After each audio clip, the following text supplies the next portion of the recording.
The biggest questions humanity still can't answer from the moment humans first looked up at the stars. We've been haunted by questions big, unsettling, and often unanswerable. For every discovery we've made, new mysteries have unfolded, reminding us just how little we truly know.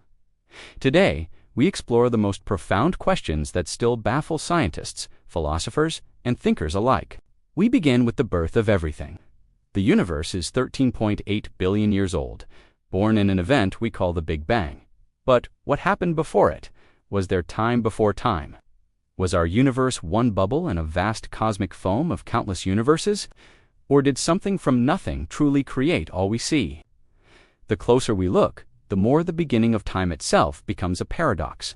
And once the universe began, it raised another question. Why does anything exist at all? Why is there something rather than nothing? Some scientists argue that nothing isn't stable, that particles, energy, and even universes pop out of emptiness. Others suggest the universe simply exists without reason or purpose. But hidden within this question lies perhaps the deepest mystery of our existence itself. Inside this universe, we find ourselves thinking, feeling beings, aware of our own existence. But what is consciousness? Your brain is a collection of 86 billion neurons firing electrical impulses. Yet somehow from this storm of biology emerges your inner world, the redness of red, the sweetness of music, the pain of loss. Science can map the brain's activity, but it cannot explain why it feels like something to be alive. Is consciousness a trick of evolution? Or is it a fundamental property of the universe itself? And if consciousness is so mysterious, it leads to another haunting thought. Do we truly have free will? When you choose to raise your hand, is that a real choice? Or was it already decided by brain chemistry long before you became aware of it? Some scientists think free will is just an illusion, a story our minds tell us after the fact. Others believe randomness at the quantum level might leave room for freedom. But no matter how we slice it, we still don't know whether we are captains of our ship or passengers on a path we cannot control. Beyond ourselves lies the cosmos. When we gaze up at the night sky, another question rises. Are we alone in the universe? Statistically, with billions of galaxies and trillions of planets, life should be everywhere. Yet we have found nothing, no signals, no visitors, only silence. This is the Fermi paradox. Some say life is rare, maybe unique to Earth. Others believe intelligent. Civilizations inevitably destroy themselves before they can travel the stars. And some suggest they are out there but deliberately hiding.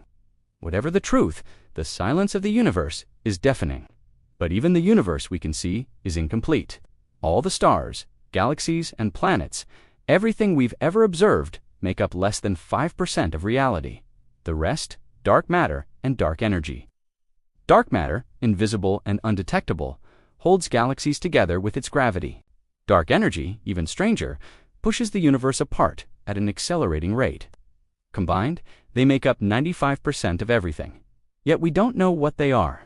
Imagine living in a house where 95% of the walls, floors, and air are invisible, untouchable, unknowably, completely real. That is our cosmos. And then there is time itself. We experience time as a river flowing from past to future. But physics tells us time doesn't flow, it just is. Einstein showed time can bend, stretch, and slow down depending on speed and gravity. Some theories say the past, present, and future all exist simultaneously, like pages in a book. If that's true, then time doesn't move, we do.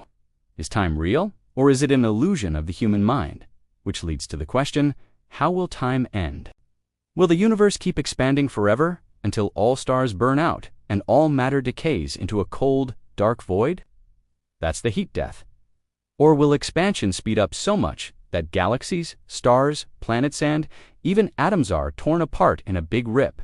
Maybe expansion will reverse in a big crunch, collapsing everything back into a single point. Or perhaps the universe is a cycle of endless rebirths. Bang, crunch, bang again. The data points to eternal expansion, but the truth is still unknown. But mysteries are not only cosmic, they are deeply personal. Every night we dream. Vivid stories play in our heads, sometimes beautiful, sometimes terrifying. But why do we dream? Are dreams random sparks of the brain, or rehearsals for survival? Do they help us process memories, solve problems, or express emotions too deep for words. No single explanation fits, but one thing is clear: dreams remain an enigma woven into every human life. And even more fundamental, why do we sleep at all? Sleep makes us vulnerable, unproductive, and unaware. Yet every animal on Earth sleeps in some form. Scientists say it restores our bodies, cleans toxins from the brain, and consolidates memory, but no one fully knows why nature designed such a universal shutdown. Some call sleep the greatest unsolved problem in biology. And finally, we arrive at the question that has haunted humanity the longest. What happens after death? Science shows that when the brain shuts down, consciousness ends. But subjectively, life feels so vivid, so real. What does it mean for that to simply vanish?